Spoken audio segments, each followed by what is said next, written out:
டேய் ஏந்திரா போய் டீ வாங்கினாடா. போமா குளிருது. டேய் ஏந்திரனா. ஓ எப்ப பார்த்தாலும் டீ டீ டீங்கிறல, ஏன் டீ இல்லாம இருக்க மாட்டியா? ஏய் போடா, டீயும் சக்கரையும் வாங்கினாரு போடா. எது சர்க்கரையா? என் மேல கொஞ்சம் கூட அக்கறையே இல்லை உனக்கு. ஒரு பையன் வெளியே போனா குளிரில் அலறுவான்னு தெரியாது உனக்கு. நீ எல்லாம் ஒரு தாயா? என்னை பெத்த பேய் நீ. உங்க அப்பா வரட்டும், யாரு பேய் யார் நாயின்னு தெரியுது இரு. ஆமா வரட்டும், அந்த ஆள் பேராது நீ ஒரு இதா? அந்த ஆள் வரட்டும், அந்த ஆளுக்கு இன்னைக்கு இருக்குது. நான் அடிக்கு ரெடியில அந்த ஆள் தூள் தூளாக போறானா இல்லைன்னு பாரு.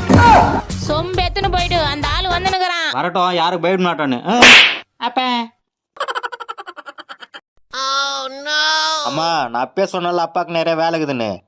அப்பே சொன்னேன் அப்பாவுக்கு டீயே சக்கரை வாங்கினார் சொல்லி. அப்பா மேல உனக்கு கொஞ்சம் கூட அக்கறை இல்லை. டீ வாங்கினாரப்பா.